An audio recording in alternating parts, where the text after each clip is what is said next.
War is often a time of great uncertainty, and with great uncertainty comes great opportunity for those brave enough to seize it. But if you play with fire, you might get burned. Greetings, lore members, and welcome to this Dominion War special episode on the Sonar. Today we're going to be taking an in-depth look at the Sonar specifically because they play an interesting part of the war. I already previously mentioned them as part of the Dominion War Neutrals video, but I think it's also worth talking about them because they aren't exactly neutrals and they actually do somewhat fall into the definition of combatant, especially with events that take place later on during the war. So what we're going to do today is we're going to take a look at who the Sonar are, their history, their culture, society, what their economy is, what their role is in the Dominion War, and then we're going to look at their starships and what their origins are. So without further ado, let's just get right into it. So first things first, we're going to be taking a look at the history of the Sonar, that we know of. This is a very important caveat because the Sonar are quite an enigmatic people and their history is seemingly quite a guarded secret for some reason. So first encounters with the Sonar in the Alpha Quadrant occurred about 2275. They appear to be some kind of nomadic species, really just at that point just scraping by on whatever they could and really had nothing to their name. However, they soon became wealthy through their medical and scientific knowledge. They seem to have quite considerable expertise in the world of biotech, and this played a very big part in the boom of the early 24th century. So that's basically after the Khitomer Accords and the Treaty of Algeron, when the Federation is finally at peace, and we see this big expansion of the Federation to new territories. Now, part of that is people moving to new and completely often untamed planets, and oftentimes encountering new and exciting and horrific kinds of pathogens. And the Sonar were very, very good at dealing with xenopathogens and providing cures for these new and exotic illnesses, for a price, of course. It's worth bearing in mind that in the early 24th century, medical technology is actually closer to that of the 23rd century, where xenopathogens were still a very big problem, and there were plenty of diseases that were as of yet uncured, whereas as you go into the 24th century, they've gotten a lot better at dealing with xenopathogens, which is what allows the Federation to expand at such an unprecedented rate.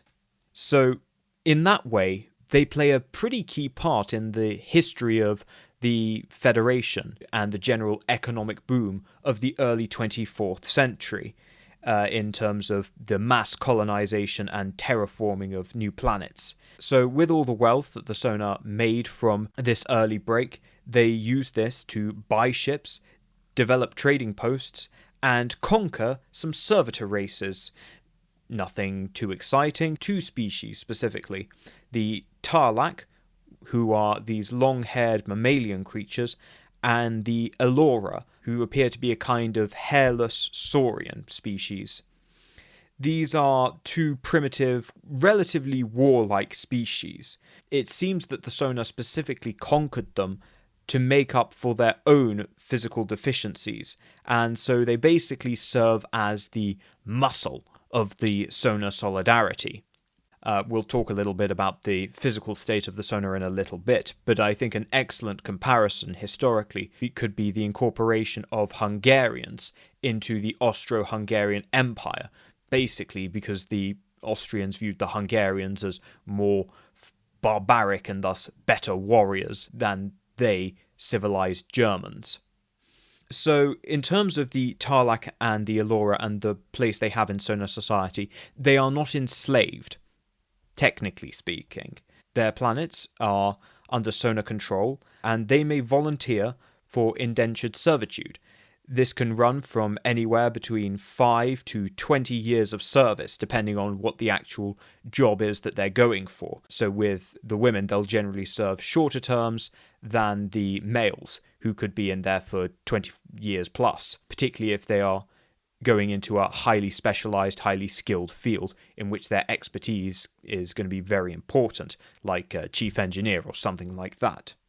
However, once you complete that time of indentured servitude, they can return to their homeworlds with a lot of wealth, because their homeworlds remain relatively undeveloped and they've just gone and earned all this money, so they go home rich. So only the best out of the Tarlac and the Laura get to serve the Sona, get the privilege of serving the Sona Solidarity. So, with new ships and muscle behind them, the Sona begin to lead an active exploration effort in the mid-part of the 24th century. They really want to position themselves as a scientific and cultural power and win acceptance from the major powers, especially the Federation, on whom they really depend for a lot of their trade. And during this time period, the Sona make many great discoveries and discover many new worlds and involved heavily in various forms of archaeology across the quadrant, and this builds them a very good rapport with the Federation. So really what we see at this point is quite the meteoric rise for the Sona, bearing in mind they only showed up in the late 2270s, and already they are establishing themselves as a prominent micropower, and certainly that they have capabilities that are way above similar kind of states. There is, however, one small problem. The Sona are dying. It appears that the Sona suffer from some kind of genophage. We don't know, but they don't really discuss it with outsiders. The problem is that there is no real population count of the Sona themselves.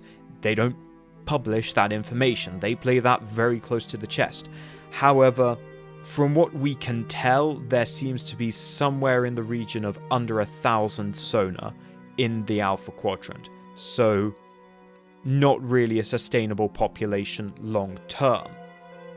They are seemingly unable to reproduce and are highly reliant on drugs to support their immune systems. Their immune systems appear compromised. That's why they got so good at developing drugs and treatments for xenopathogens, because they were vulnerable to almost everything. Because of their inability to reproduce, the Sona have tried to stave off the effects of advanced age through the use of genetic modification. This too has consequences, generally physiological and psychological. This can do things to your state of mind. And it has been observed that certain Sona seem to have over the years somewhat deteriorated. So their civilization looks like it will die out before long. But, fortunately for the Sona, they get a lucky break. A time to shine.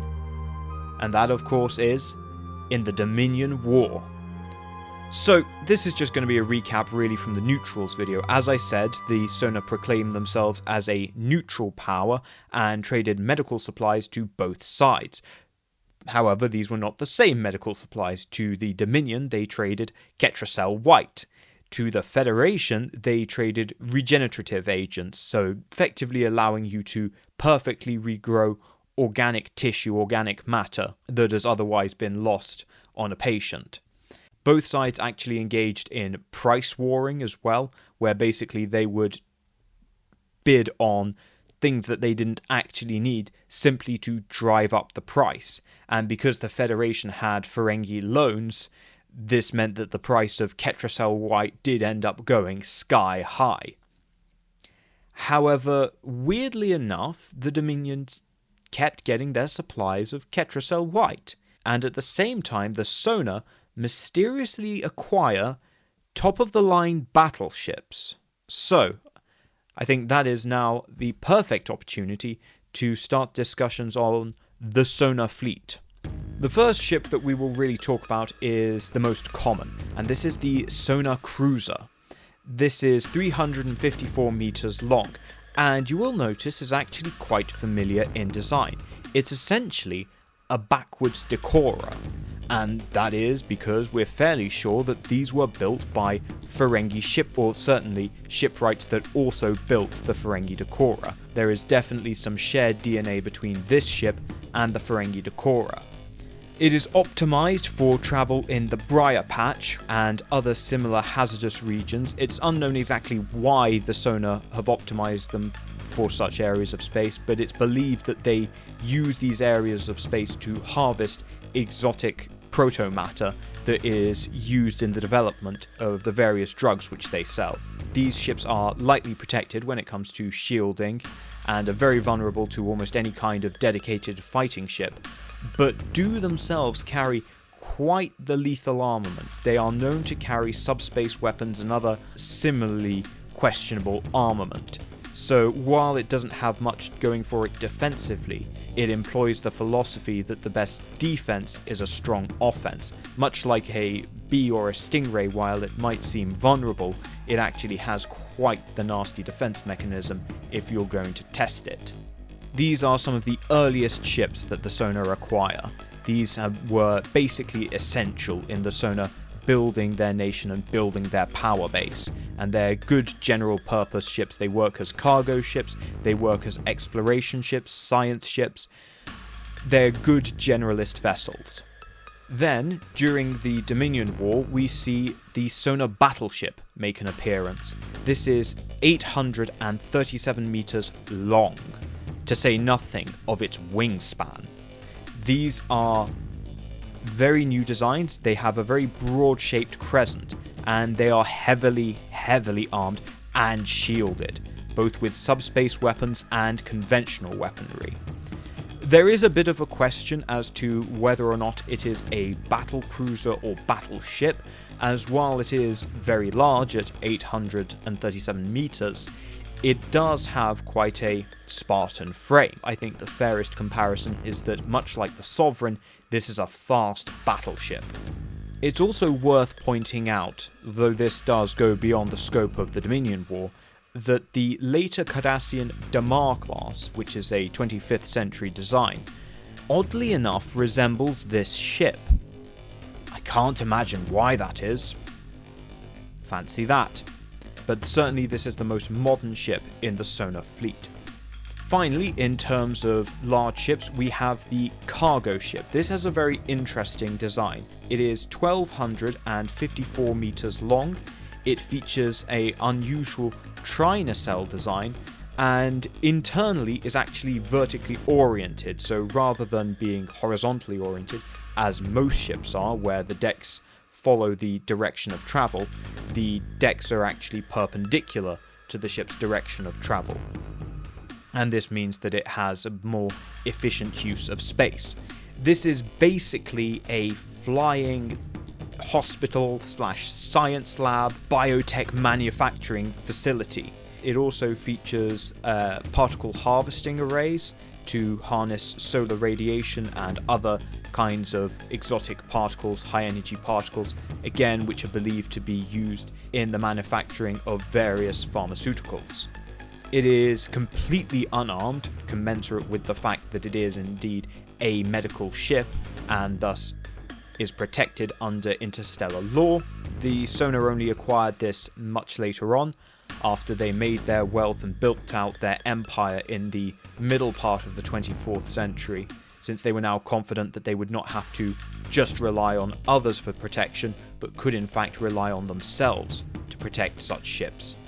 Finally, there is one last ship, the Sonar Shuttle or fighter craft. This is relatively large for a shuttle, at about 30 meters long. It actually very heavily resembles the Jem'Hadar gunship. It is small but warp capable and would be used for basically patrol and security around Sonar trading posts, and technically actually compose the majority of the Sonar fleet, although they aren't treated as commissioned ships. So the next question is, how big is the Sonar fleet? We're not exactly sure, but the estimates are not big at all. We're looking at maybe a dozen of the Sonar cruisers, 2, maybe 4 battleships total. They obviously paid a pretty penny for those, whoever they paid.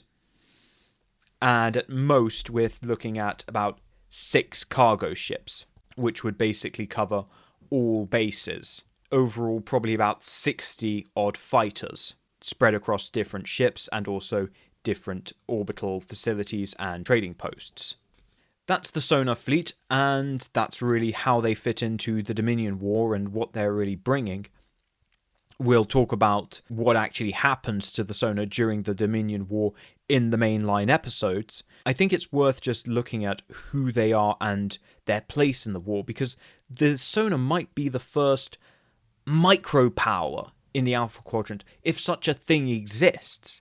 Their population is incredibly small, yet they have a disproportionate effect and impact on interstellar events. They really are the definition of a small fish in a huge pond, and yet they can make an impact.